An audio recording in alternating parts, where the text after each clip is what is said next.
دوستو آج کی میری یہ باتیں ایسی ہیں کہ اگر ہم نے اسے غور سے سن لیا اور اس پر عمل کر لیا یا اس پر سوچنا شروع کر دیا تو بہت ساروں کی زندگی بدل سکتی ہے۔ اس لیے غور سے سننا۔ درخت پر اوقات سے زیادہ پھل لگ جائے تو اس کی ڈالیاں ٹوٹنی شروع ہو جاتی ہیں۔ انسان کو بھی اس کی اوقات سے زیادہ مل جائے تو وہ رشتوں کو توڑنا شروع کر دیتا ہے۔ انجام آہستہ آہستہ درخت اپنے پھل سے محروم ہو جاتا ہے اور انسان اپنے رشتوں سے۔ الفاظ کا چناؤ سوچ سمجھ کر کریں، کیونکہ جب آپ بات کر رہے ہوتے ہیں تو آپ کے الفاظ آپ کے خاندان کا پتہ دیتے ہیں۔ بچہ بڑا ہو کر سمجھ ہی جاتا ہے کہ ابا کی پابندیاں ٹھیک ہی تھیں۔ اسی طرح بندے کو مرنے کے بعد سمجھ میں آ جاتا ہے کہ اپنے رب کی پابندیاں بھی ٹھیک ہی تھیں۔ زندگی کوئی چائے کا کپ تھوڑی ہوتی ہے کہ ایک چمچ شکر ملا کر ذائقے کی کڑواہٹ کو دور کر دیا جائے۔ زندگی تو عمر کے آخری لمحے تک گھونٹ گھونٹ کر پینا ہوتا ہے، چاہے کتنی ہی کڑواہٹ کیوں نہ ہو۔ تہجد پڑھتے ہیں مگر اپنے بھائی سے بول چال نہیں رکھتے، ہر نیک کام کرتے ہیں مگر غیبت نہیں چھوڑتے۔ یاد رکھو، اپنی نیکیاں ایسی تھیلی میں جمع مت کرو جس میں سوراخ ہو اور کل پتہ چلے کہ آپ کے پاس تو کچھ بھی نہیں ہے۔ اگر تمہیں ایک دوسرے کے اعمال کا پتہ چل جائے، ایک دوسرے کے گناہوں کو اور کرتوتوں کا پتہ چل جائے تو تم تو ایک دوسرے کو دفن کرنا بھی پسند نہ کرو۔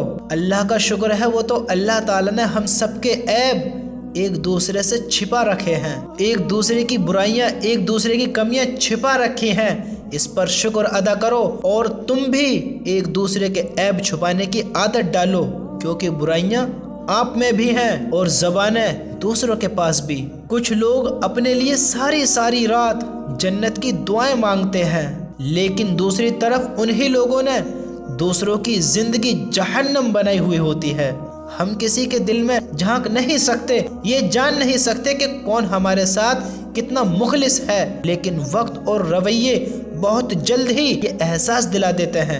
زندگی میں ہر کام کے لیے اپنی طرف سے بھرپور کوشش کیجیے، سخت محنت کیجیے، طریقہ صحیح اور جائز اختیار کیجیے اور دعا کیجیے اور پر امید رہیے، اور نتیجہ اور رزلٹ اللہ پر چھوڑ دیجیے۔ زبان دراز لوگوں سے ڈرنے کی ضرورت نہیں ہے، وہ تو شور اور چلا پکار کر کے اپنے دل کی بھڑاس نکال لیتے ہیں، لیکن ڈرو ان لوگوں سے جو سہ جاتے ہیں، برداشت کر جاتے ہیں، کیونکہ ایسے لوگ اپنا معاملہ اللہ کے سپرد کر دیتے ہیں اور اللہ پر چھوڑ دیتے ہیں۔ اگر آپ لوگوں کو لگ رہا ہے کہ ہر چیز آپ کے ہاتھوں سے نکل رہی ہے اور حالات آپ کے موافق نہیں ہیں، تو ایک دفعہ اس درخت کے بارے میں ضرور سوچنا کہ جو ایک ایک کر کے اپنے تمام پتے کھو دیتا ہے لیکن پھر بھی اپنی جگہ کھڑا رہتا ہے، اس امید پر کہ بہار کے دن آئیں گے۔ مجھے اتنا عجیب لگتا ہے نا کہ لوگ ہماری زندگی کا صرف ایک صفحہ، ایک پیج پڑھ کر ہمارے بارے میں پوری کتاب خود ہی لکھ لیتے ہیں۔ کوئی کیسے یہ سوچ سکتا ہے کہ اللہ کے یہاں حساب نہیں ہوگا اور وہ ایسے ہی بخشا جائے گا؟ یاد رکھو، حساب دینا ہوگا، ایک ایک آہ کا، ایک ایک آنسو کا، ایک ایک درد کا، ایک ایک تڑپ کا اور ایک ایک چیخو پکار کا حساب دینا ہی ہوگا۔ اللہ کے حقوق کے بعد بندوں کے حقوق کا معاملہ بہت سخت ہوگا، لیکن افسوس ہے کہ کچھ لوگ ساری باتیں انہیں بھلا کر بیٹھے ہیں۔